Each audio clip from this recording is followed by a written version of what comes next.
Okay, Assalamualaikum and hello. So welcome to episode 3 where we discuss about how to write in paper 2. So for this part, we will focus on part 2, which is sharing opinions. First of all, thank you for the positive feedbacks in the previous videos. I hope it helps you in your writing, in tackling this new SPM format.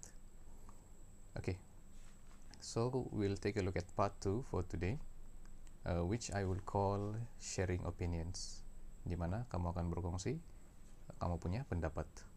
Okay, so I will mix some English and Malay. I hope you are not confused by this. So let's begin. So for part 2, it will have the same marking aspects as for part 1, and for the upcoming part, which is part 3 of the writing paper. So what's the difference between these two parts, part 1 and part 2? Okay, so this one you don't really have to remember, tidak perlu ingat pun, but it's good for you to know. Baguslah untuk kamu sekadar tahu tentang perkara ini. Okay, so here is the marking scales or assessment scale. So there are levels, ada beberapa tahap penguasaan di sini. Kalau kamu tengok di sebelah kiri, A1, A2, B1, B2, and C1. Okay, if you take a look here, if you reach A2 level, kalau kamu sampai ke tahap A2, kamu akan dapat 3 markah bagi setiap pemarkahan di part 1, di bahagian 1. Cuma bila di part 2 ini, if you reach the A2 level di tahap A2 ini, kamu hanya akan dapat 1 markah. Oke, jadi untuk dapatkan 3 markah, kamu kena capai B1 level, which is equivalent, ya sama dengan mendapatkan 5 markah di bahagian 1. Oke, so if you look here, you can read the descriptors, boleh baca lah dia punya penjelasan setiap apa yang diperlukan untuk dapat sampai di markah ini. Jadi untuk part 1 ini adalah untuk mendapatkan 3 markah semua keperluan ini. Bagi part 2, kamu hanya akan dapat 1 markah kalau kamu sampai di tahap ini. Untuk dapat 3 markah di part 2, kamu kena sampai di tahap 5 markah di part 1. So for 5 marks, untuk 5 markah di part 2, kena lebih tinggi dia punya penggunaan bahasa itu. Okay, so cikgu simpulkan di sini, kamu kena pemarkahan dia lebih tinggi daripada di bahagian pertama, penulisan bahagian pertama, untuk penulisan bahagian kedua nih. Okay, jadi cukup hanya untuk tahu saja. Jadi pemarkahan itu lebih strict, okay, lebih tegas. So let's take a look at one example task for part 2. So at the top you have the instructions. You must answer this question.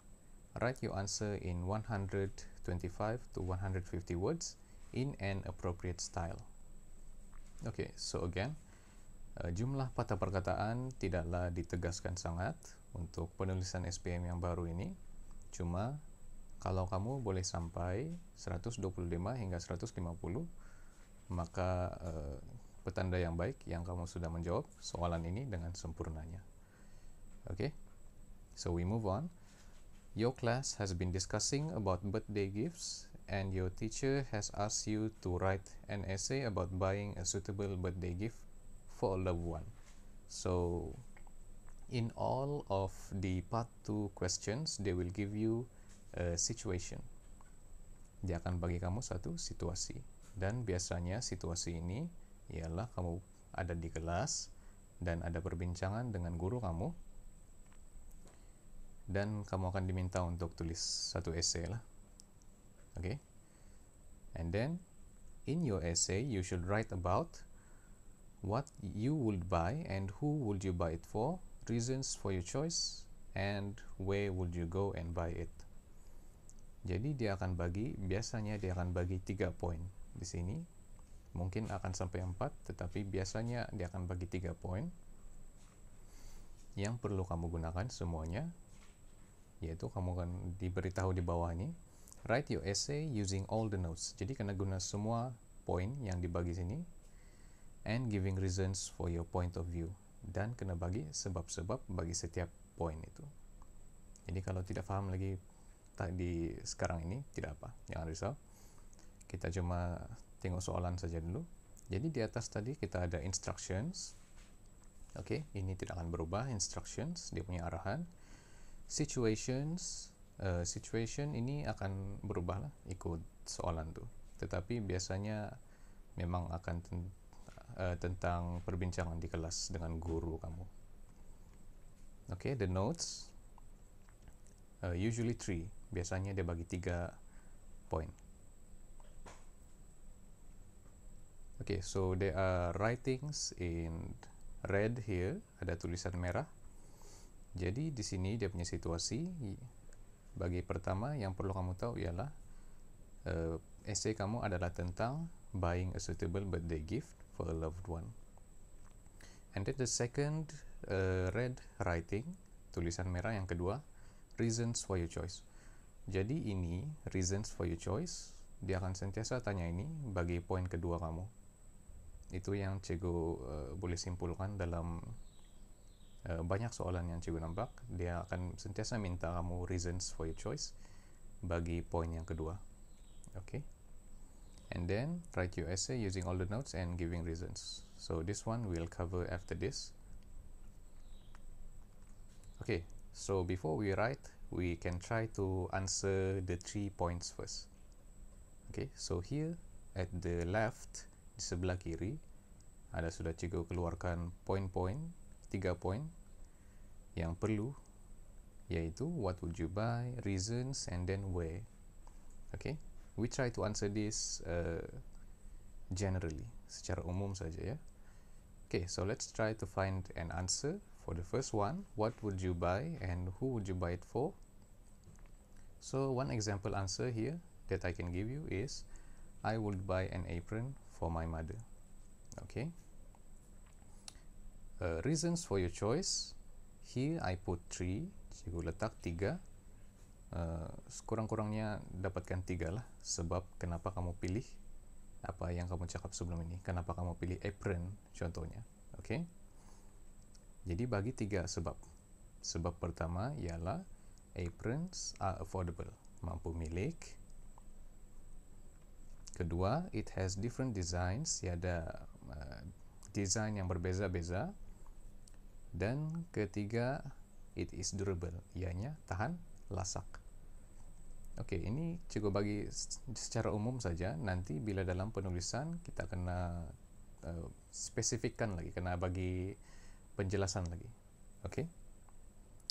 Okay, so the third one, where would you buy it? For this one, an example is, I will buy it online. Saya akan beli secara online. Okay, so we have all our answers here. Jadi jawapan-jawapan ini akan membantu kamu untuk penulisan essay kamu selepas ini. Okay, so let's start to write. Boleh mula sudah? So the first thing that you can do is, if you don't know how to divide paragraphs, tidak tahu bagaimana untuk membuat perenggan, kita coba buat 3 perenggan saja. Yaitu perenggan pertama, kamu tulis untuk poin pertama, yaitu what would you buy and who would you buy it for. Perenggan kedua, paragraph number 2, reasons for your choice. Paragraph number 3, where would you go and buy it. Jadi penulisan kita ni ada 3 perenggan saja. Ini secara the simplest way. Ini yang paling senang lah. Okay? Ikut kemampuan kamu. Kalau kamu boleh tulis lebih lagi, jadi tiada halangan di sana. Ini secara only a guideline, satu petunjuk sajalah. Okay. Okay, so let's start with paragraph 1 first. So what would you do in paragraph 1 is you write 2 to 3 sentences, 2 hingga 3 ayat saja. Tetapi di sini cukup akan bagi 2 ayat saja. Okay. Sentence 1, kamu ada 3 pilihan di sini, 3 pilihan ayat. Jadi pilihlah mana satu yang kamu mau guna. Okay. So the first one, I have been thinking about, take from situation. I have thought about, take from situation. I have been pondering about, take from situation. Jadi pilihlah mana-mana antara 3 ayat ini. Jadi contohnya di sini, cikgu sudah bagi di bawah sana. I have been thinking about buying a suitable birthday gift for a loved one. Jadi di mana kita boleh dapatkan take from situation ni? Take from situation ni kamu boleh ambil selepas perkataan about dalam soalan. Jadi kalau kamu tengok balik soalan tadi, di dalam situasi yang dia bagi, memang akan ada perkataan about. Jadi selepas perkataan about itu, ambillah keseluruhan ayatnya dan masukkan di dalam ayat yang ikut manalah yang kamu pilih bentuk ayat tu dan sambungkan dengan yang itu. Jadilah ayat yang di bawah ni, example. I have been thinking about buying a suitable birthday gift for a loved one. Okay, itu untuk ayat pertama. Ayat kedua, sentence 2, your answer for the first point. Jadi ayat kedua ni kamu ambil jawapan kamu daripada apa yang kita jawab point sebelum kita mula menulis ni. I would buy an apron for my mother. Jadi bagaimana bentuk penulisan ini? Kalau dalam essay sudah, dia akan jadi seperti ini. I have been thinking about buying a suitable birthday gift for a loved one. Nokta. For me, bagi saya, I will buy an apron for my mother. There's supposed to be a full stop, ada nokta di sana, tapi letaklah nokta. Dan inilah perenggan pertama. Ini cara yang paling senang. Cuma kalau kamu boleh, cikgu rasa kamu boleh tulis lebih lagi di sini, ikut kemampuan masing-masing. Okay? So that's for paragraph 1. That's it, paragraph 1. Okay, I hope that's clear. So we move on to paragraph number 2, which is, if you watch the previous videos, dia lebih kurang juga. Okay, kena ada 4 benda ni. The first one is sequence connectors. Kalau tidak tahu itu apa itu, akan ada contoh selepas ini. What, introduce point, kena perkenalkan point itu. Why, give reasons for point, more details. Kena bagi sebab bagi point yang kamu bagi itu. Nah, kalau tidak jelas lagi tidak apa, nanti kamu akan tengok juga bagaimana. And then you have extra sentence, comments, and examples. Okay. Jadi kalau kamu tengok video sebelum ini, dia ada benda sama macam ini, table ini, cuma ada tambahan di sini ialah why. Okay. So sequence connectors ini akan membawa kamu, memberikan kamu organization marks, markah penyusunan. Jadi tengok di bahagian what ini, cikgu sudah susun di sini jawapan-jawapan yang kita dapatkan daripada reasons tadi. Kan reasons tadi kita telah dapatkan 3 sebab. Jadi kita letaklah di sini 3. Aprons are affordable, it has different designs, and it is durable. Jadi tinggal kita isi, ada 3 lagi di sini, yaitu sequence connectors, why, and extra sentence. So for the first one, you can use either one. Gunalah sequence connectors mana-mana satu untuk yang pertama ni. First to begin with atau for starters. And then here why. Kena jawab soalan itulah, kenapa kamu katakan aprons itu affordable? Kenapa dia mampu milik? For example, the answer here is I can buy it with my own money. Extra sentence is up to you. up to your level of English proficiency, penguasaan bahasa Inggris kamu. Jadi bagilah satu ayat yang memberi info yang lebih. Contohnya di sini, I have about Rm50 to spend. Saya ada 50 ringgit untuk dibelanjakan, which is enough to buy one. Yang cukup untuk membeli satu. Oke. Jadi ini ikut apalah creativity, oke? Jadi ini semua ini ada 1, 2, 3 ayat. Nanti kalau kamu boleh tengok bagaimana ia disusun di dalam bentuk perenggan. Oke, so we move on to it has different designs. Jadi bagaimana pula kita tulis yang ini? Kita rangka. Guna lagi sequence connectors, pilihlah antara satu, after that, other than that, also, atau addition, in addition. Aprons have different beautiful patterns and colors on it. Ini jawaban bagi why it has different designs. Jadi inilah jawabannya, contohnya. And then extra sentence, I want to buy one with flower patterns. Ini again up to your creativity, okay? Jadi letaklah apa-apa, tengok di sana example, reason, atau extra information, maklumat tambahan. Okay, so the last one is it is durable. Kita guna sequence connectors yang sama juga, cuma pilih satu yang berbeza daripada yang kamu guna sebelum ini. Jangan guna dua sequence connectors yang sama dalam jangan guna yang sama lah dengan yang sebelum ini. Kalau sebelum ini guna after that, jadi selepas itu gunalah other than that. Okay. So why it is durable? Because it is made from waterproof materials. Ia diperbuat daripada bahan-bahan kalis air. And then for extra sentence, it can be used for a long time. Ia boleh digunakan dalam jangka masa yang panjang. Jadi bagilah info yang lebih, ikut creativity masing-masing. Okay. So here it is in paragraph form. Ini adalah dalam bentuk perenggan dalam bentuk perenggan. Jadi tengok di sana. First, aprons are affordable. Nokta. I can buy with my own money. Nokta. I have about Rm50 to spend, which is enough to buy one.